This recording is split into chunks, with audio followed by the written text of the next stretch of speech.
In 1, 2. Welcome to the Evolution Security Podcast. This is Aaron Davis and Eric Davis, the Rockin' Tactical Twins. We are here. It's Friday night. We decided we would get together and put together a show while we hang out together and have some fun, kind of, unwinding after not a bad week or anything. I've had a great week, but man, Fridays, I'm usually pretty worn out. How about you, bro? Yeah. Friday, I'm ready to chill. Of course, both you and I always have some work to do on the accountability side, meaning, we got either jiu-jitsu or shooting or some fitness to work on during the weekend. But, frankly, man, I enjoy all of that so much that it's not really work to me. Of course there's times, Aaron, I know you agree. Sometimes you don't feel like going to jiu-jitsu, but you go anyway. Mm-hmm. I would say these days, Aaron, 95, excuse me, you choked up a little bit. 95% of the time, I don't feel like that. Good. About going to jiu-jitsu. A few years ago, it might have been the state I was in at the time. It might have been 30% of the time I'm like, man, I'm tired. I don't feel like going, but I would typically go.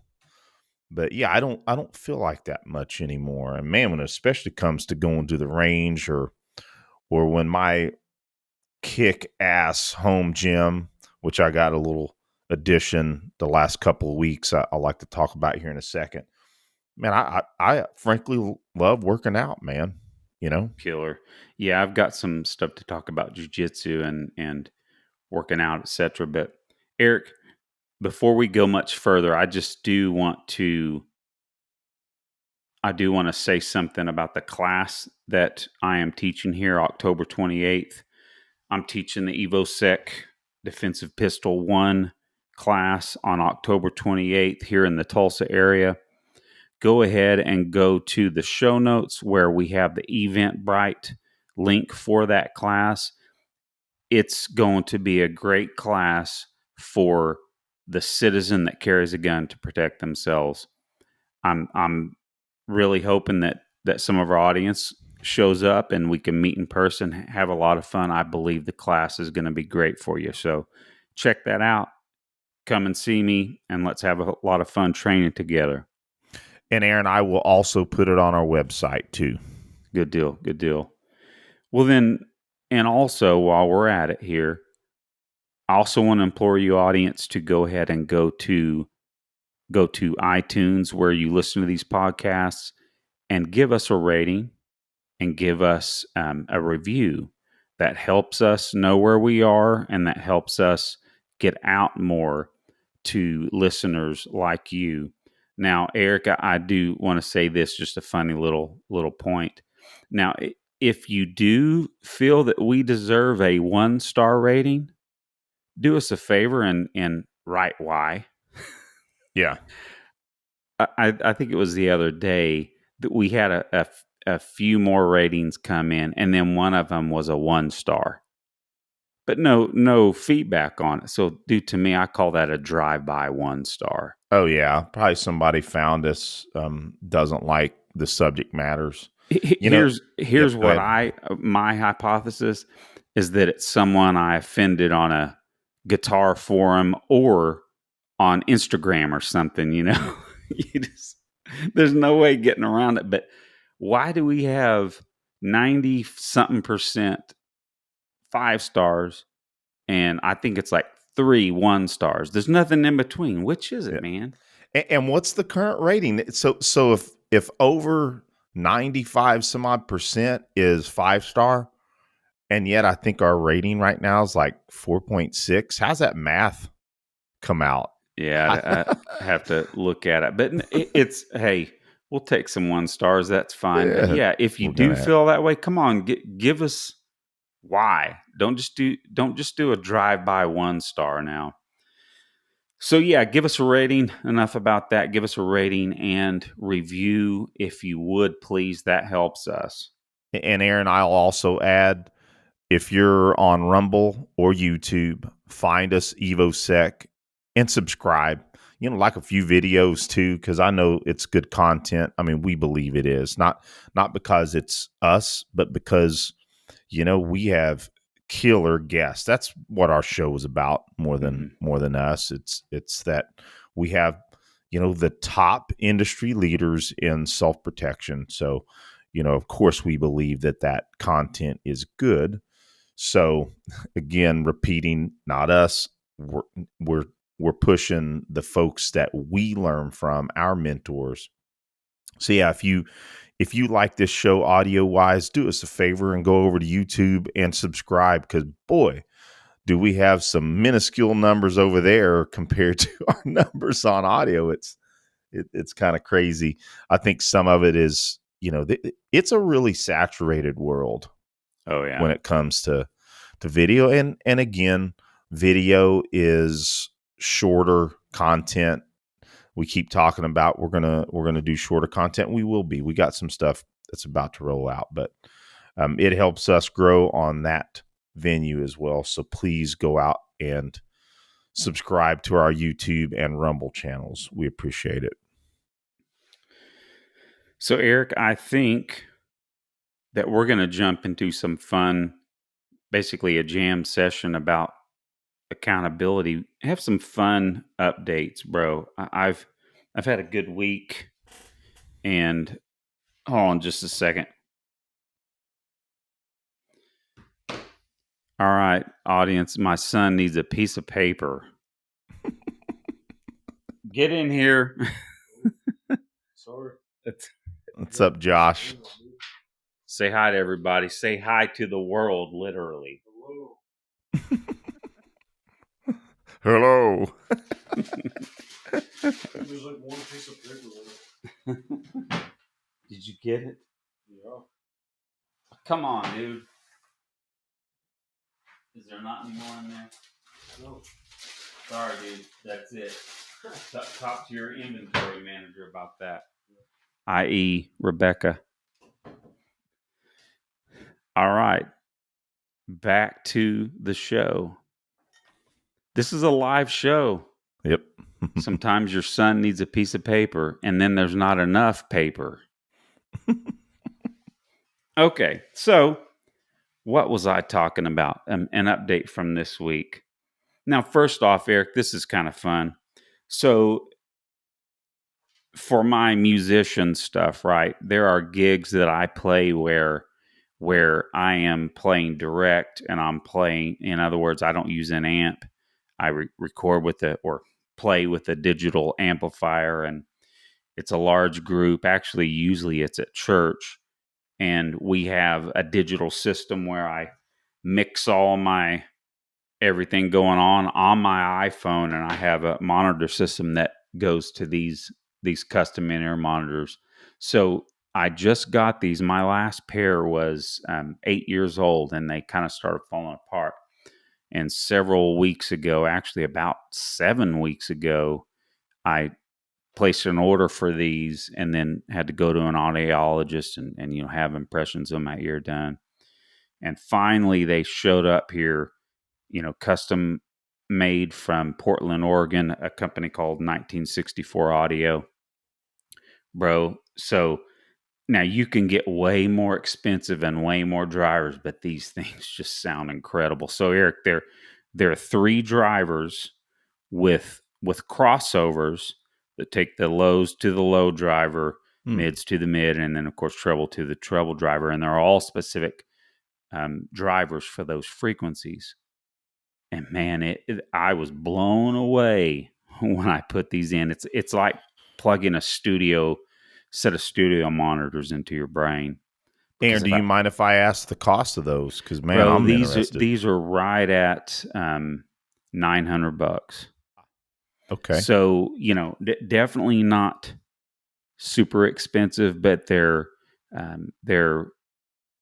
what I really need for what I do. You can get way fancier, but as a musician on stage, these are freaking perfect, and they sound really good. So Yeah, you can get them with like 12 drivers. Wow. That's I mean, to crazy. me, I just wonder. I would, I can't try them out because they're custom, right, to see what they sound like. But yeah, three drivers is enough for me. It covers all the frequencies, and I don't crank the crap out of them. So, but they're a new design that's really cool, and I was stoked to get them in. I thought, man, I'll use these on the show. Cool. Yeah. Yeah. That's a cool update. Yeah, yeah. I literally just opened the box before we came on here. Now, Eric, I'm going to go ahead and just jump into some accountability, like we talked about earlier. Let's do it. Now, first off, I want to say that, Eric, I can't remember if I told you this or not, but I was so excited. The other day, I finally grabbed a 25-pound dumbbell and took it right up. I haven't been able to curl just 25 pounds in probably 2 years. Now, it's been at least a year and a half, which is when I found out that I couldn't lift that weight anymore. And that when I tried to do a push up, that I would just fall on my right arm. So again, All from the more. nerve damage. Mm-hmm. So more proof that this surgery I had is flipping working. I'm hardly ever having any of the numbness now. So I mean, just report on that. That it's going great. The recovery's going great. It's going how it should, and I'm seeing some dividends in my shooting with my grip. I'll talk about that here in just a little bit. But man, I was excited to tell you that. Oh man, that's a great report, man. We'll call that a praise report. Mm-hmm. Now, speaking of jits, I have been actually having a lot more fun at jits myself. Eric, it was interesting how, our last episode with Craig Douglas, how he kind of said, it wasn't his basically in a nutshell, it wasn't what defined him. It wasn't what truly lit him up, yet he's a black belt. Yep. But Yep. I'm kind of in the same situation where I've been in my path in jiu-jitsu, but the last few weeks, man, I've been having a blast. Just the school that I am at here in Tulsa, Training Ground, where Matt Reyna is the instructor, and I always have to mention my good friend Krista Hoke.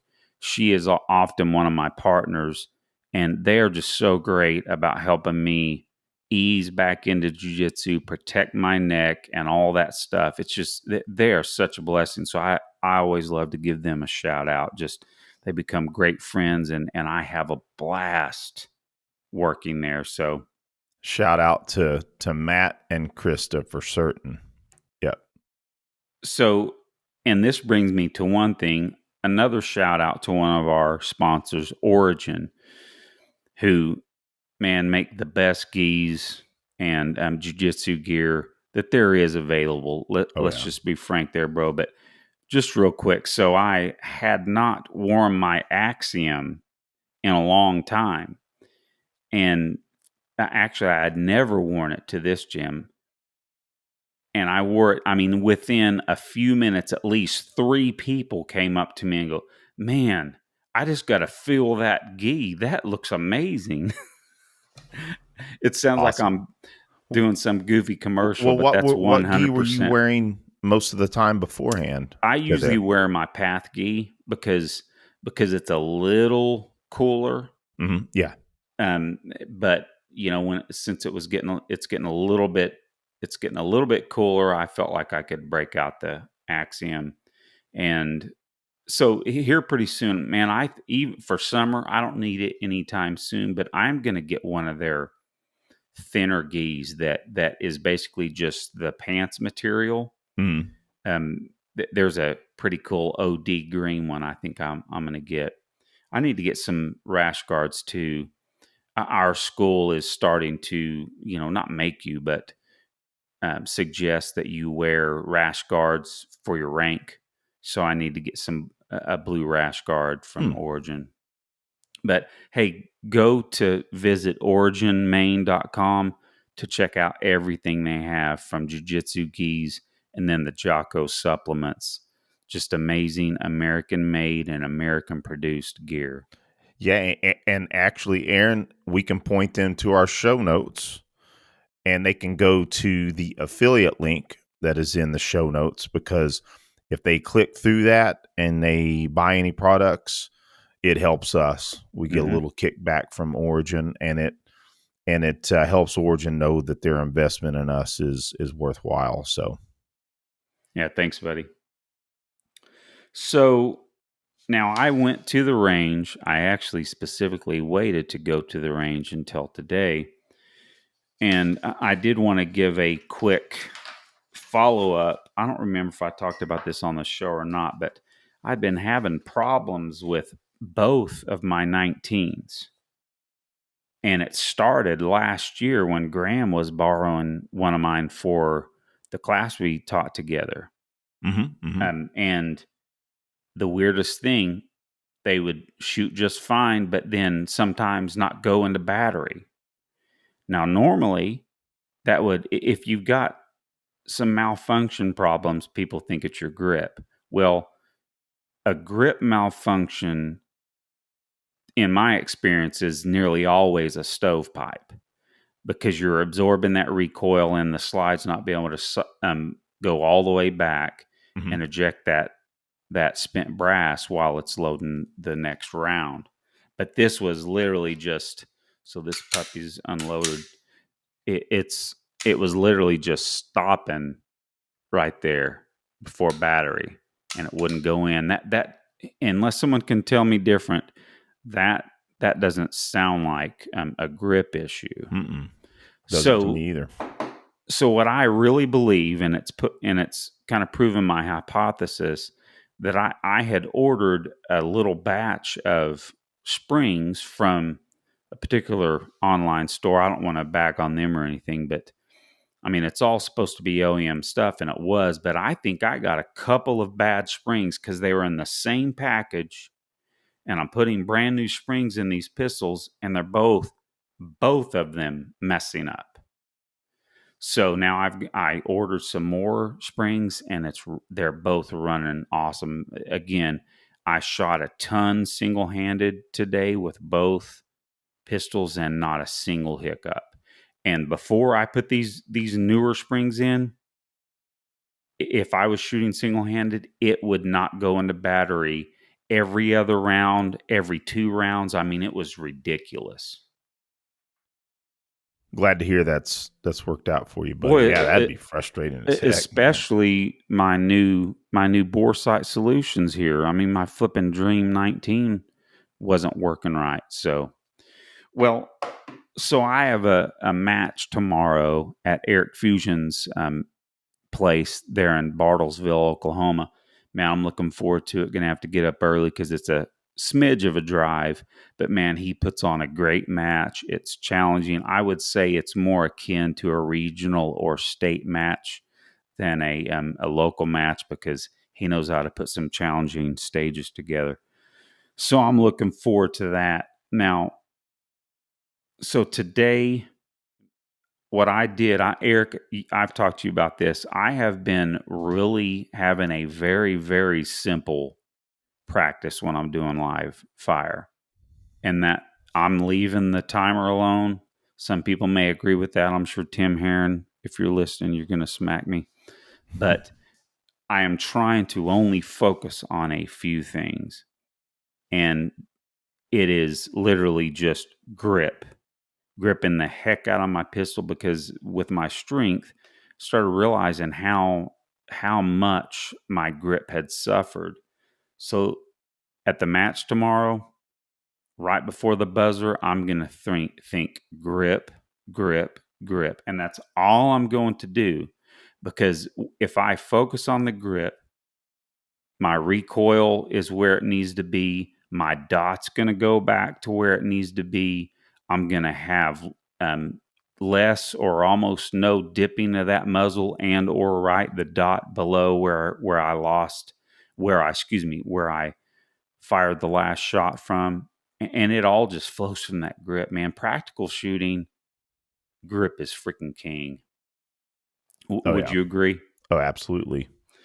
So again, what I've been focusing on is literally just shooting the gun.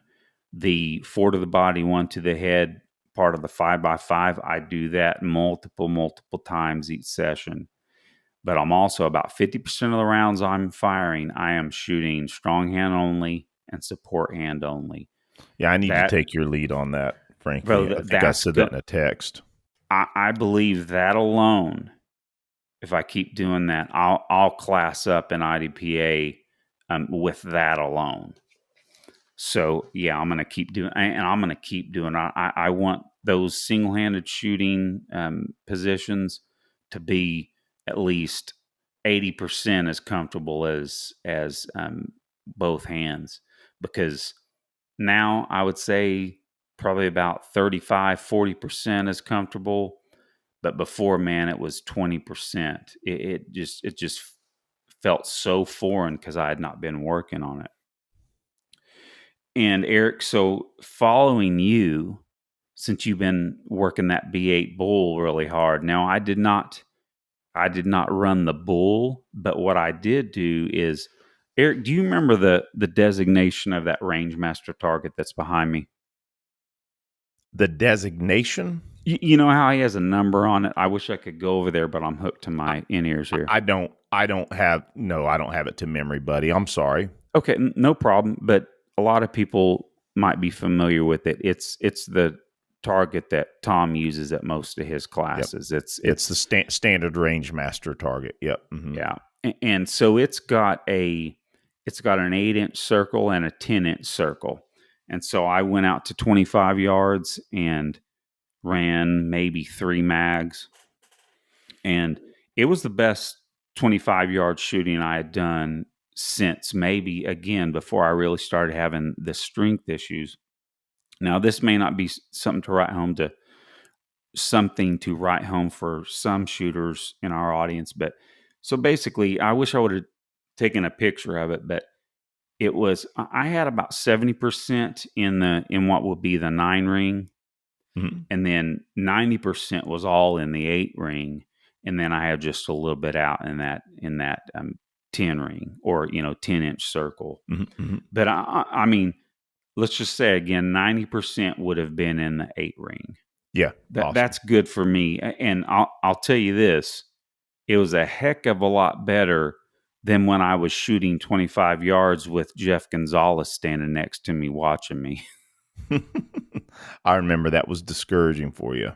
Yeah, it was, man. But maybe if we go to TACCon and he's there again, maybe I'll take that class again. But we'll see. It's fine. I enjoyed the class for sure.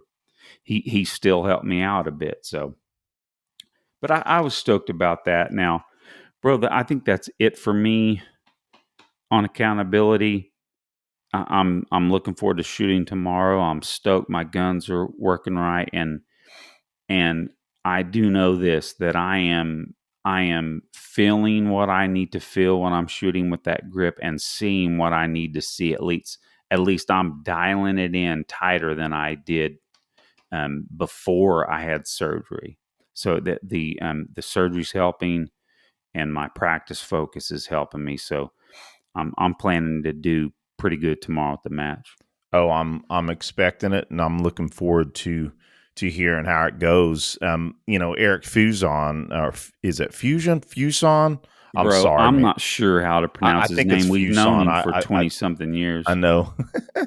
Fusion, I think, is how you pronounce it. It may be. Forgive us, Eric, if you're a listener of the show. Give us an email or shoot us a text or something, letting us know. Feel bad, but I mean, just a little bit of a digression. I remember when Eric was a brand new shooter at IDPA. And like all beginners, or more beginners. I mean, he wasn't a beginner shooter, but compared to the shooter that he is now, of course he's put all that work in, and he's a national champion to my remembrance. Oh, certainly, and Yep. and he's on the Wilson Combat team Yep. with Mike Seeklander. Yep. Yeah. So real quick, and I'll jump into mine, Aaron. I'm just trying to think. It's been a while since I've been to Bartlesville. From your house, is it about 45 minutes maybe, or? Bro, it's about an hour, I Okay. think. Okay. You start talking and I'll look. Oh, well, cool. Well, so I'll jump into mine, Aaron. I'm going to start with my fitness because it includes some kind of cool gear. This is a gear and mindset show. Aaron, I've been on for about the last 4 weeks. I've been on a cardio cycle, where I'm not lifting as heavy. Frankly, I've been talking a lot about this. I don't lift as heavy as I used to, at least right now. I still lift, but right now, my focus is cardio. And so I like to use Joel Jamison's his Road Work 2.0. And what that is, and our audience members probably heard me talk about it, ad nauseum, I should probably say, but it's using multiple modalities of exercise to maintain a heart rate of whatever your aerobic range is. My aerobic range is between around 120 and 140 beats per minute. Not real hard output, but you want to do that for at least 45 minutes. And better yet is if you can do it an hour to an hour and 30 minutes. My sessions right now, I'm trying to hit 5 of these sessions a week. And I'm trying to do between an hour and 10 minutes, because I'll warm up a little bit and then I'll do some mobility. And so I kind of add a little more time rather than that kind of golden 1 hour of cardio. But I mean, I jump between my rower, my Concept 2 rower, my treadmill. I've got these 2-pound little eggs that I shadow box with, which is another fun, cardio modality. That is cool. Yeah, I do. I'll jump on my kettlebells and I'll do, 25 swings with my 53 or, a little more, with my 70 sometimes. I'll do snatches with them. I'll do goblet squats, but I'm only doing that and still maintaining that 120 to 140. So I'm only doing that about after say 10 minutes of rowing. I'll go over and do a set of swings, and then I'll jump on my treadmill for 5 to 10 minutes. And then, Aaron, this is part of my update. One of my gifts, and folks probably saw it on social, and I may even mention this, but I'll mention it again. Bro, I got one of my one of the cardio machines I've been wanting forever, and that's an assault bike type bike. But I will tell part of the update. So I got an assault bike, which, for a long time was used by the CrossFit games. Well, man, when I got that in, the fan shroud was cheap as heck. Some of the hardware was not attached properly, and I could not get the hardware attached back properly. I'm kind of glad. It's almost like God was telling me, hey, this isn't the bike you want. And so I, awesome customer service, called Rogue, and they said, box it up, send it back to us, and we'll refund you. I immediately spent $150 more than what I would have spent on what I spent on the assault bike. And I got the Echo Bike 3.0. Man, that bike is freaking rock solid. And the coolest part about this bike is you can use it for just regular aerobic exercise, or you can very easily get to your anaerobic threshold at very low impact. Man, I just love having this edition. So, but yeah, my new Echo bike, I'm pumped about it. So that's what my fitness has been focusing on. Jiu-jitsu wise, I was mentioning earlier, man, I am just on I don't know. I'm just in love with jiu-jitsu right now. And like Craig was saying, and I do love jiu-jitsu. There are times when I go through periodization where I'm focusing on other things. That's why it took me 11 years blue to purple, like we mentioned on Craig's show. But there's something about my jiu-jitsu and some of the ways I've learned how to deal with, maintaining my injury or basically injury-free progress. My video study, that's something else I'll bring up is, my instructor, Lee King, shout out to Lee. He's actually in Germany right now teaching some seminars.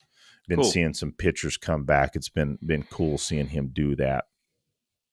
Well, I can't be with Lee all the time, which means that I still want to study outside of Lee and my other training partners there. So I do a lot of video, and I am digging the John Danaher Ageless Jiu-Jitsu, which I agree with Cecil. It's just fundamentals Jiu-Jitsu. It really is. But it's something that I can focus on myself outside of my gym. And so I've been doing a lot more single X and X guard, which is more recommended for older people than I really would have thought of until I started really focusing on it again. Now I get why. I did tweak my knee a little bit a couple of weeks ago. And so it's a little harder for me to do closed guard, which has been a lot of my focus recently. So it's hard for me to keep my guard closed without a little bit of irritation or pain in my knee. So I'm like, okay, I'm working open guard more again. I'm like, shoot, I'm going to work on my single X single X and X guard. And man, I've been digging it big time. Another thing about my jiu-jitsu, Aaron, I've been, again, following a lot of John Danaher's top game control stuff and the way that I'm setting up triangles, arm bars, Kimuras, and Americanas. That's kind of changed the way I do the top game. So, again, I've had this progress in my jiu-jitsu that's just made it a lot of fun. So, with that, moving on to shooting, you mentioned it, Aaron. Man, I've been spending a lot more time on B8s again. And, I'm just going to come out up front. Again, folks have heard this. I, at one point, shot masterclass in IDPA. I don't shoot that level right now. That's not been my focus. But I never, even shooting masterclass in IDPA, I never was that great with groups on command. You can focus on getting fairly accurate, really fast, but trying to dial in that discipline and that patience in shooting groups is something that I've had a challenge with. And so I had elected not too long ago that I wasn't even going to shoot groups fairly close. I was straight up going to go directly to 25. And man, it's paid pretty big dividends. Now, again, not anything that some of our audience members much better at that stuff than myself, but my average groups right now are around the 95 percentile, 95 points with a 10 round group at 25. And that's becoming the norm rather than the exception for me. So I've had a lot of progress there. There you go. Go ahead. Eric, can I just interject real fast? I'm on the point of just shooting 25 yards. Now, I'll say this today. I was actually shooting at a fairly rapid pace for 25 yards. So with my performance, I'm kind of stoked about that. But to me, you can tell me if you think I'm wrong, but to me, that holding the grip and really focusing on those shots and having a good posture and a good platform and keeping it that long, man, I think you're getting a lot more than just trying to get some nice shots in a B8. Oh yeah, I mean, totally I agree. just think there's so much. And again, saying back to, you're saying about not being even a masterclass shooter, not really doing groups on demand like you did. Again, I've only shot at 25 yards, worked on it for the last 3 years. I haven't ever been able to see well enough to shoot it. And then you go out there and, a Glock's all good and well and good until you hit the 25 yard range. And then you're kind of wishing you've got a 1911. But it's still fun to get some decent groups with a Glock trigger. Yeah, and Aaron, I really think that it's about the patience. And one of the things that Scott Jedlinski in his class, again, I liked day 2 where we went, of course, zero, and we were zeroing on a 1-inch pasty, right? Mm-hmm. But the second day when we dialed in the accuracy, we were doing 2-inch squares at 10 yards with the aim of getting every single round in that 2 inches. And I wasn't doing every night. I wasn't doing every round in the 10-inch square. I've gotten better at that. I should still do that again. I was doing that for a while. 2-inch before. square? Yeah, 2-inch square at 10 yards. But during that portion of the training, he had us shoot 1 or 2 groups, and then he had us tell him how many forgetting, like, glitches you feel in your trigger. Mm-hmm. How many walls, I should Mm-hmm. say. How many walls do you have? Because folks will say, well, there's only one wall in a Glock trigger. And that's not true. Mm-mm. If you really focus on it, yes, there, with the metallurgy, with the trigger bar, the safety, all of that, the plunger, all that, you're gonna, if you're really in tune with it, you're gonna feel, at least a couple of other quote unquote walls. Mm-hmm. And that's something, if when I'm really shooting precisely and I'm feeling that trigger and I'm, trying to press it fairly fast. When I say fast, once I start pressing, I Roll want to through keep, it. yeah, I want to keep pressing, but I am starting to notice that even when I'm shooting that precisely, I will feel those little walls every now and then. And if I just keep saying to myself, press, press through it. And that's been real helpful. Bro, on that note too, you've been running one of those Edge, or a few of them. You've been running the Ghost Edge connector, right? Yep. Mm-hmm. Because people have to know about that specific connector. It actually makes the Glock trigger almost like a double action rolling trigger. Wouldn't you agree? Well, more so than the regular trigger. Yeah, Yes. Yep. Yeah. I still notice that initial decent wall, and then, mm-hmm. and at that point, it does roll a little more. So Yeah. This I just need to shoot this my new bore sight one more, because it's nearly a brand new gun. So there's still some grit in that trigger. Do my other 19 with the Overwatch and that Edge connector, man, it's smooth as glass. Well, that's hyperbole. It's real smooth. It's cool. smoother than this one for sure. Okay, I'm sorry to interject, buddy. No, you're good. No, it's a discussion, man. I dig it.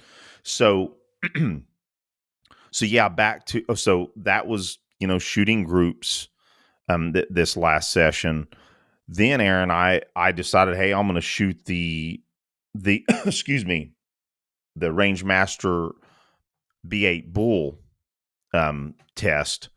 And again, man, the IDC, I didn't, if that was required, I wouldn't have passed it. Really? The first IDC, yeah, I had a bad run on that, and that wouldn't, normally I would have passed at say like the 270. I don't. I'm not going to misspeak right now. I do know that particular drill is for instructor level. You have to shoot a 270 out of 300. Hey, Coming in Judah. here. So on that, I shot a 282, which is a little bit of an improvement on. I need to shoot that a lot more because, again, Aaron, patience. Having patience on that particular B8 bull course, it's important. So there's a few of my drop shots that frankly, man, I just wasn't as patient as I really needed to be. So then I shot an 86. I'm getting closer. I shot an 86 on the Kyle DeFore hat qual, the 10 rounds in 15 seconds at 25. So I shot a freaking 86 on that. So I'm getting close to that 90. What's the pass? It's 90. Yeah. Yep. So I'm getting close on that. And the rest of my session, man, I just did doubles out of the Ben Stoger adaptive rifle book. I did doubles out to 40. I started close, shot all the way out to 40, learning a lot from those doubles. And at first, man, I was like, I didn't see as much as the relevancy of it as much as I thought. But at the same time, man, listening to Chris, man, I definitely got the gist of it. So, Aaron, I think that does it for my shooting. Real quick, talking about equipment. So Aaron, you sent me this EPS, right? Yeah. And the purpose behind this EPS is for my shotgun project, right? And incidentally enough, you saw me. I sent you a few pictures. This here is a LaRue mount. But Aaron, this is intended. It originally was for my 300 Blackout pistol that has been rendered freaking useless by the Biden administration. Anyway, so this used to be what I had a Holosun 507C on. So all I did was mock up using this EPS using the RMR plate, so I just wanted to see how it interfaced. And so this is, of course, isn't the intended mount. So I went on, I really love LaRue's stuff, right? Heck yeah. I'm used to using, that's what I use on most of my carbine stuff, including my main carbine behind me here. So I found a LaRue mount that was, of course, it's going to be real short. It needs to be short, so the EPS just above the iron sights on my shotgun, but still needs to be fairly low because of that platform. Well, I ordered one that was only supposed to be about, I don't know, around, 3/8 of an inch or so tall, to where this would then interface with the RMR plate. Well, this is what I got today. Can you see that? What the heck? Yeah, I'm like, it's almost the same freaking height as this. And I love LaRue. Any listeners out there that may work for LaRue, I understand mistakes happen. But it was the difference. What was it? 837 versus let me see here, buddy. So did they send you the wrong mount? They sent me the wrong mount. No big deal, man. But I got to send this back before, I guess I'm used to companies saying, "Hey, sir, sorry, we made a mistake. We'll send you the correct one out right now. Just pack that one up." But they won't send me my correct mount until I send when they sent you the wrong one. Yeah, I'm a little disappointed in them in that, to be honest. Now, is that going to change? Go ahead. Did they at least send you some barbecue? They didn't send you any barbecue rub? No, I think is because I didn't spend enough on that. No, we're not going to beat up on LaRue. I love Man, LaRue, man. But at the I, same I time, it was a loved it little when I disappointed. spent $700 on some barbecue rub and got a free aim point. Exactly. That's not going to change my I know. my customer, essentially my patronage to LaRue. That's not going to, but I am a little disappointed. I would have liked them to, hey, hook me up with the mount, and I'll, send you the other one back. But now I got to wait on the return. I just don't, you would think that quality control, they would have somebody double checking model numbers, but it got through somehow. No big deal. I'll wait on it. Bro, what do you think of that EPS? Oh, I love it. I do. Again, I played with it on my useless AR pistol because I don't have a brace anymore. Kind of anyway, another story on that. But yeah, I love it, man. I do. I think it's going to work really well with this shotgun. Well, bro, it is due to me. I don't think there's a better concealed carry optic than the EPS. The EPS and the EPS carry freaking game changers. But, dude, I still love my 507Ks and Cs, man. Those are still great optics. Well, bro, I think now we're going to move on to some other subjects that, forewarned folks. We're going to get into a little bit of politics, but, I think a lot of this is fitting. And what do you think we go over this Crime Prevention Research Center study? Let's go into that, bro. But first, I think something that sets that up is this thing in New Mexico. Mm-hmm. Now, we're not going to talk about this long because this has been on the news. There's plenty of information. You can go out there and find updates on what this New Mexico Governor Michelle Grisham has done, how she's been, the legal challenges she has now, etc. And of course, we know full well that there is a temporary restraining order against enforcing this, her dictatorship edict, right? But we still do, I think there's some things that you probably, the audience, that you may not know, and I just want to we're going to talk about this real quick because it's been done to death already. But Eric, here are just a couple things to know about her. In 2020, she was the co-chair of the Biden-Harris transition team. And then she was a candidate for the U.S. Secretary of Health and Human Services for the Biden administration. She eventually did not get that, but she was a candidate. And then now, same year, 2020, she was the vice chair of the Democratic Governors Association. And then 2021, she was the chair. So I didn't know that. Point being here is that she's not a fringe politician. She's within the national group of, she's in the quote mainstream of the Democrat Party. Now, so she's not on the fringe. She's a big player, right? And yet she felt really comfortable twisting law and emergency powers so she could justify a despotic execution of power. That's all it was.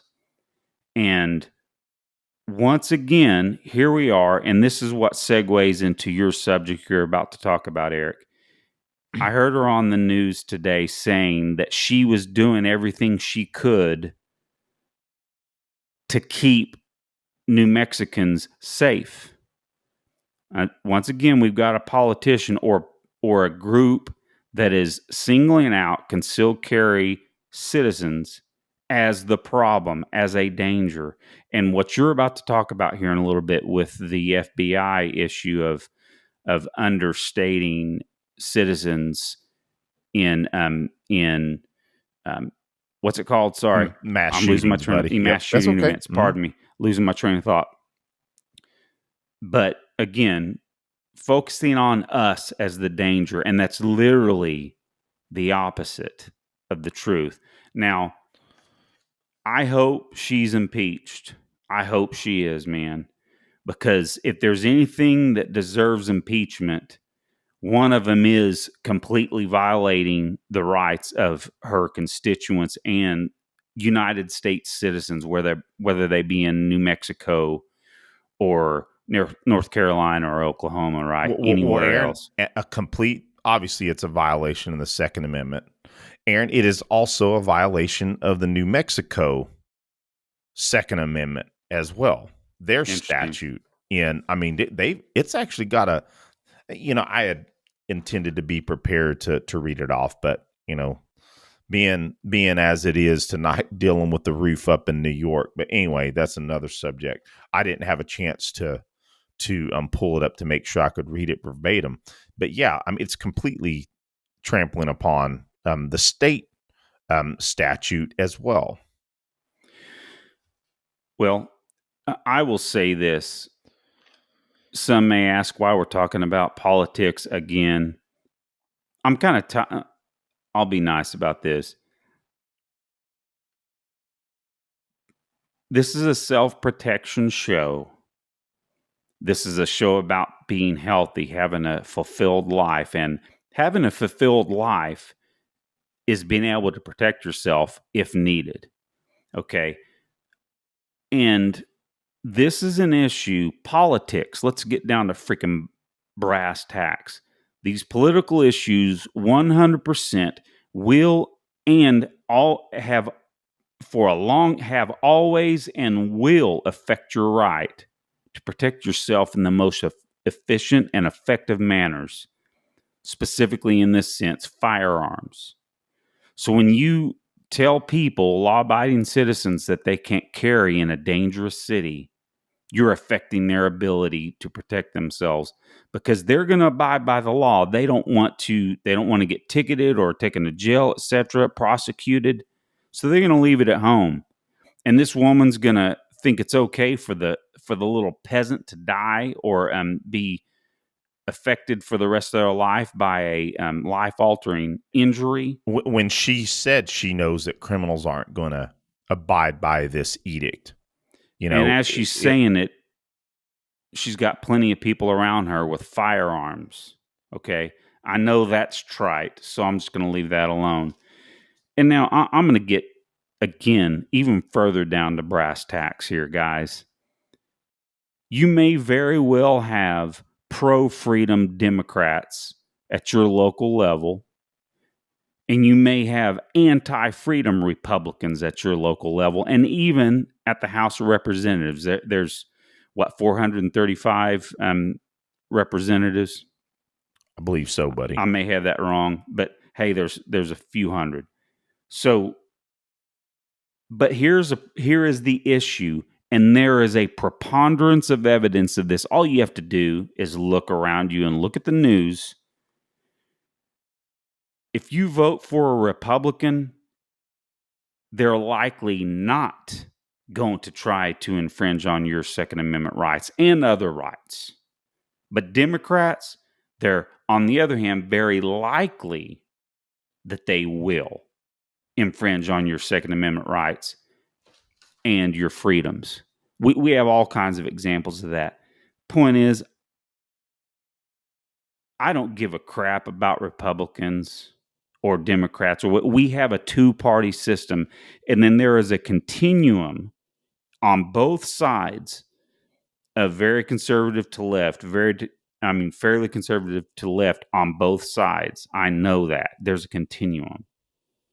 But what I'm talking about on the national level, there again, the preponderance of evidence,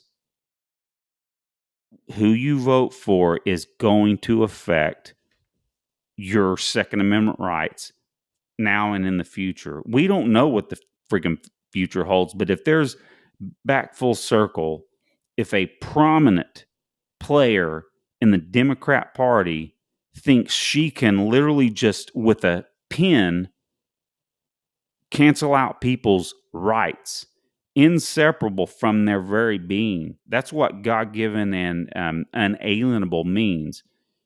It's not given to us by the government. It's protected by the Second Amendment to keep us protected from the government. So she's just gonna, with a pen, because what it comes out, she's saying, I don't know if this is now their spin or if this was always what they thought, but basically now she's saying she was trying to make a stance and start the dialogue or whatever by making this kind of a illegal act. Again, I'm talking about this longer than I wanted to, bro. So Well, I'm Aaron, going to just want to drop it. say you're correct. There's 435 House of Representatives. Of course, we have 100 senators, so there's 535 legislators, total by the Constitution. Anyway, Aaron, so just a couple of points on that, and I'll move on to our CPRC study. Is that she's wrong when even liberal CNN anchors press her on the very issue.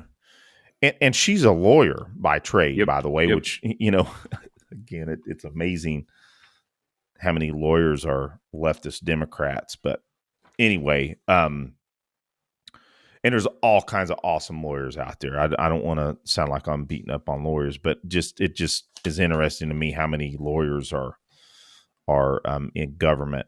Anyway, so the CNN reporter, I don't recall her name. It doesn't necessarily matter. You're probably right now. talking about the story, the section that I saw today, or clip that I saw today. Well, I mean, frankly, she was really pressing the governor. I'm not even mentioning her name. I don't care. Where Grisham, where she really pressed her, and in some way you could tell she was very frustrated. She flustered the governor, and she pressed. She said, "Well, Governor, especially after Bruin, it really changed what can be done regarding the Second Amendment and the history and tradition regarding Bruin. That part of the findings of that case restrict you from doing something like this," is essentially what she said. And she said, "Do you really believe that you have the constitutional authority to do so?" And she, quote, says, "I have the right. I know I have the right." I might be messing that, but essentially saying I had the right to do this, which is asinine. Well, let's go into that real quick. I don't key in on that. I have the right. Government individuals don't have rights. Now, let me be very clear. They're not using rights to take their actions and legislate and govern. They have powers delegated to them. Okay, so that's hilarious. So keep going, bro. Yeah, and then she also said, because you can tell she's snide about her reaction to the backblast on her edict, and she says, "Law enforcement can't tell me what is constitutional and what is not." So that her attorney general said would not defend her because the attorney general said it was unconstitutional, that is. But yeah, she's, of course, she's a leftist Second Amendment hater, and she's learning from the current administration, the Biden administration, and the ATF in writing laws from the executive branch, which we know is unconstitutional. But yeah, so again, that sets the stage about, us retorting the danger of civilians having firearms to protect themselves and protect others within a public setting. Yeah, putting a fine point on, we're going into an issue that highlights that, like you said, refutes what they often, and we've talked about this on about 3 shows lately, about them literally calling us out as the problem, not a problem, the problem. Okay, Absolutely. and lastly, yes, I heard her say today that she's making New Mexicans safe with this, making them safer with this order. Completely false. It's an utter lie. But anyway, Aaron. So yes, so we had actually covered the crimeresearch.org piece about the FBI getting these numbers incorrect, but it's Mm-hmm. now updated, right? So again, this is from the Crime Prevention Research Center, and the title is Massive Errors in FBI's Active Shooting Reports from 2014 to 2022 regarding cases where civilians stopped attacks. Instead of 4.6%, the correct number is at least 35.7%. In 2022, it is at least 41%, excluding gun-free zones. It averaged over close to 64%, right? And man, that is saying a lot, excluding gun-free zones. So this was published August 31st of this year, 2023. And so essentially, and I'll just hit some of the highlights and I'll read a little bit more of this. So the FBI's numbers had 302 active shooter incidents, and they claim that only 14 armed citizens stopped these events from happening. But the corrected numbers by CPRC is that there were actually 440 events and a whopping 157 armed citizens stopped the events. And, to me, Aaron, I just look at some of these numbers and we're not going to, straight out say, hey, it's nefarious that they're reporting these numbers incorrectly. I would just have to guess that at least in many cases, they are purposely ignoring some of these numbers. And I'll bring out, and we'll get into further details, because there's some really interesting points in this research. Is that these numbers, Aaron, they shape policy. Yeah. They shape what the American people will support. And it makes a big difference, because a majority of the time, and we cite FBI numbers on many cases. And part of the reason we cite their numbers is at least most people can get behind FBI numbers, right? So that's or at one least reason. trust them, right? Yeah. Even though we know that their numbers, again, shout out to John Hearn, how he brings out much better numbers on a lot of their statistics. But anyway, Aaron, so I'm going to read a little bit from this.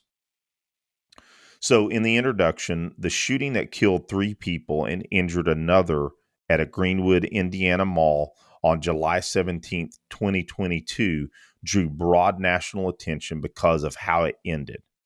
When 22-year-old Elijah Dicken, carrying a licensed handgun, fatally shot the attacker.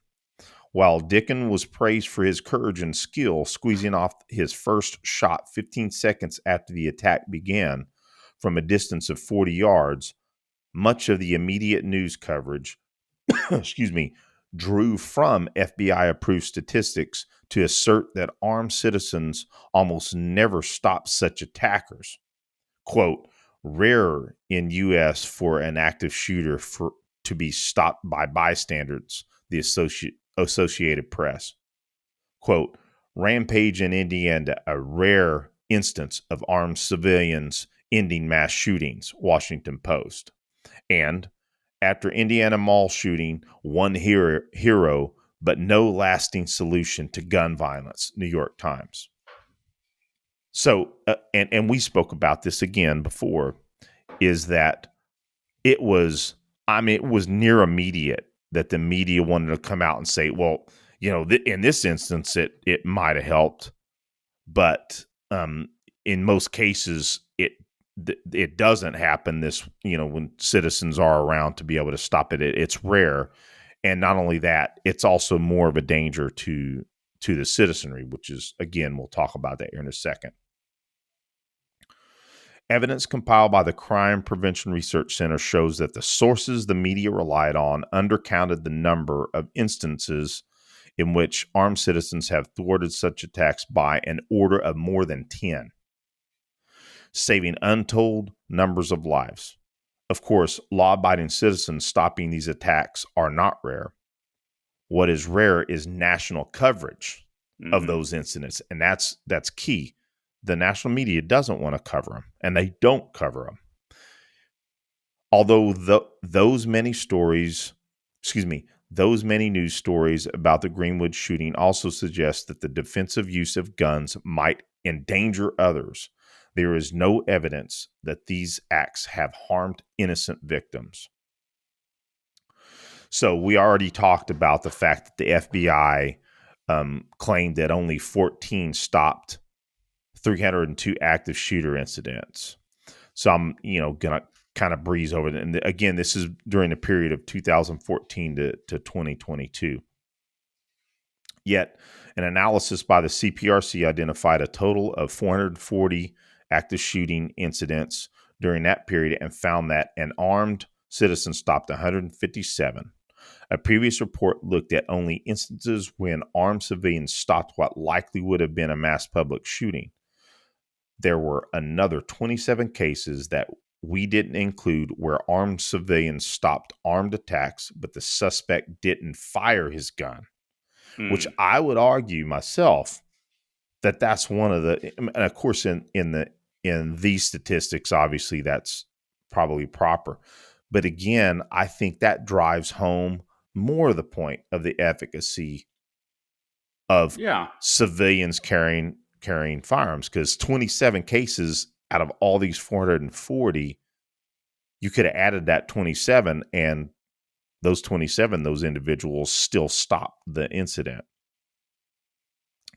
So, two factors explain this discrepancy. One, misclassified shootings, and two, overlooked incidents. Regarding the former, the CPRC determined that the FBI reports had misclassified 5 shootings. In 2 incidents, the Bureau noted in its detailed write-up that civilians possessing valid firearms permits confronted the shooters and caused them to flee the scene. However, the FBI did not list these cases as being stopped by armed citizens because police later apprehended the attackers. What the? In 2 other incidents, the FBI misidentified armed civilians as armed security personnel.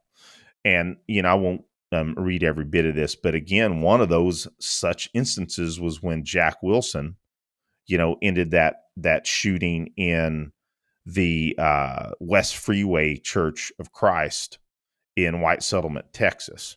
Of course, yeah, he was not a security guard. He was a volunteer security guard because he was one of the parishioners that carried a firearm to protect the church. Yep. He wasn't a trained or professional security guard. He was a citizen. Yeah, and Aaron, we know, I heard multiple news sources say, yeah, he was an armed security guard, which, again, because they were trying to negate this being a good example of armed citizens. And Jack Wilson in an interview with John Lott, of all people, said that 19 to 20 members of the congregation were armed that day, and they don't keep track of who is armed. That church is doing it right, man. Yeah. So, as for the second factor, overlooked cases, the FBI more significantly missed 35 incidents identified CPRC where what would likely have been a mass public shooting was thwarted by armed civilians. There were another 103 active shooting incidents that they missed. There is no reason to think that the news media covers all the cases where civilians stopped attacks. And the further back in time we go, the more cases we are likely to miss. The next table illustrates this bias, and I'm not going to go heavily into the tables because, again, I'm going to put this in the show notes, Aaron, so that folks can come or go see it. There is yet another reason for these corrected percentages are biased downward, as they ignore that about half of these attacks were where guns are banned. This is crucial. So law-abiding citizens who obey those rules wouldn't have a chance to stop them. The FBI's active shooting reports do not mention where the attacks occur in gun-free zones. Quote, the issue is that when places are posted as gun-free zones, law-abiding citizens obey those rules and would be unable to stop these attacks in those areas, notes Carl Moody, a professor at William & Mary and the CPRC's research director. So, getting into some interesting data here, or at least what I think is crucial. Surveys show that criminologists and economists had the same top 4 preferred policies for stopping mass shootings. On a 1 to 10 scale, where 1 was the least effective policy and 10 the most, American criminologists rated the following policies most highly: allowing K through 12 teachers to carry concealed handguns; 6, allow military personnel to carry on military bases. Boy, that's a novel freaking suggestion. Jeez. 5.6 freaking amazes me. Anyway. Encourage the elimination of gun-free zones, 5.3, and relax federal regulations that pressure companies to create gun-free zones, 5. The top 4 policies for economists were the same, but in different order. Encourage the elimination of gun-free zones, 7.9. So I won't hit on all those that the economists, but essentially they basically agree that these policies. Go ahead. I want to interject that some may wonder about the fact that we've got criminologists and economists chiming in on this information, right? The issue is, right, the reason why economists are sociologists, right? They study human behavior and human decision making. So they would definitely be interested in studies that would show what will reduce crime, which would therefore affect the economy positively. I just want to make that point. Which, again, things that affect the economy, most assuredly, violence affects the economy drastically, right? All right, back to this piece here. So between 2014 and 2022, citizens stopped 104 out of 204 potential or actual mass shootings where we could identify that guns were allowed in the area. So 51% of attacks were stopped by people legally carrying concealed handguns. So that was an average. Again, the most recent data is most accurate. And for 2022, 63.5% of the attacks were stopped in areas where people were allowed to carry. So that's huge, man. You're getting close to, 2/3. Yeah. Right. So the numbers indicate if we didn't have gun-free zones, we would have more people stopping these attacks. So let's see. Okay. So the general public seems to agree. An early July survey by Trafalgar Group showed that a plurality of American general election voters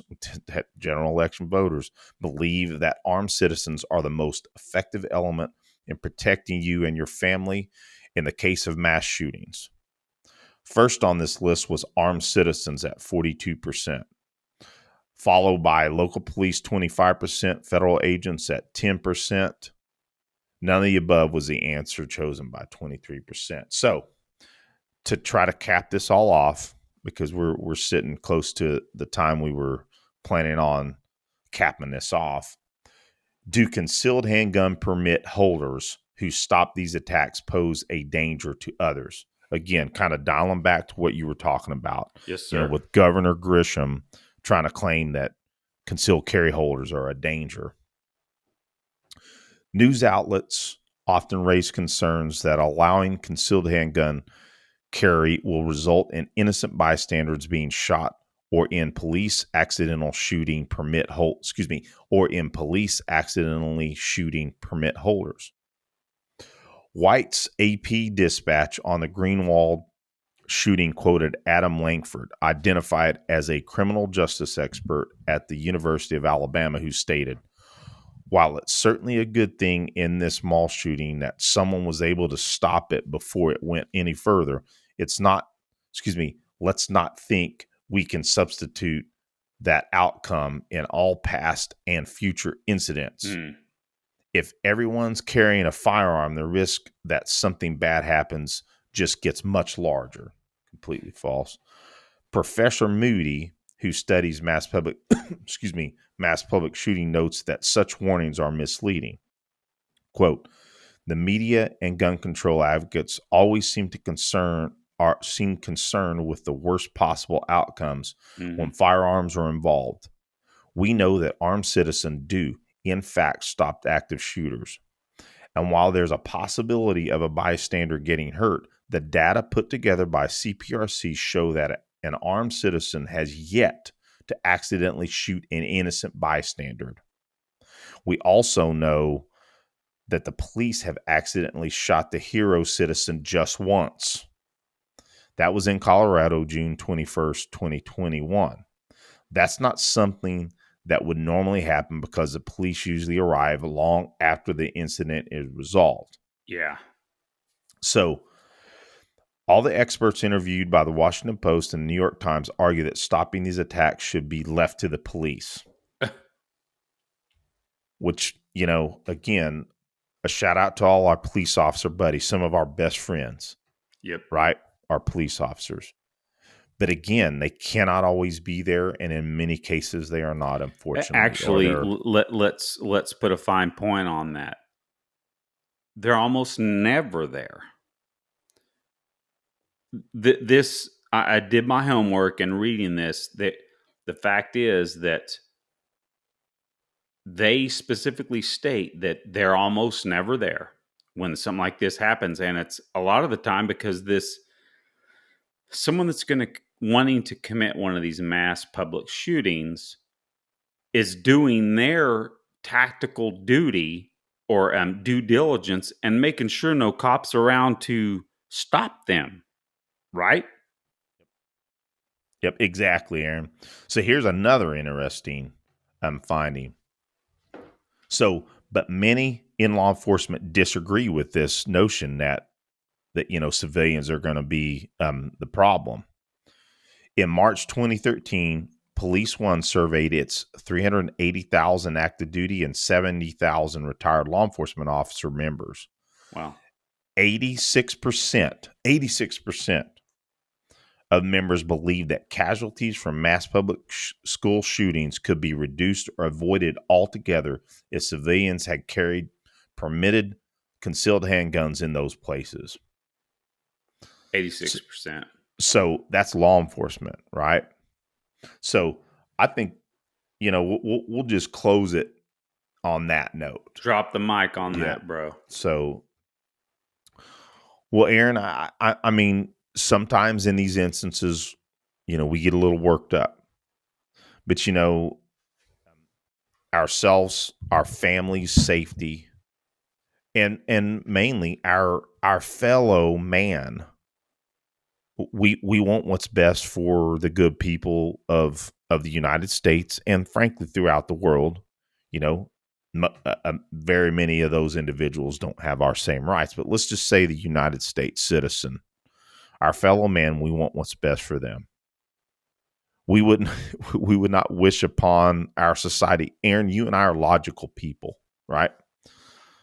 If the carrying of firearms by civilians was a detriment to society, we would be against it. Yes.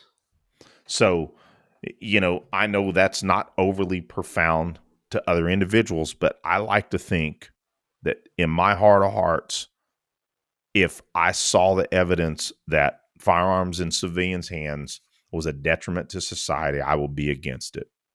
But the Yeah. evidence does not bear that out whatsoever. And it's not even close. Exactly. So, and again, I like to always drive home the point. Self-defense being a result of the Second Amendment is a byproduct. It is not the True. intent of the It's Second true. Amendment. It's not the intent. The intent is to secure liberty, against either foreign or domestic tyranny. So, that is the intent of the Second Amendment. So, Man, well, good stuff, bro.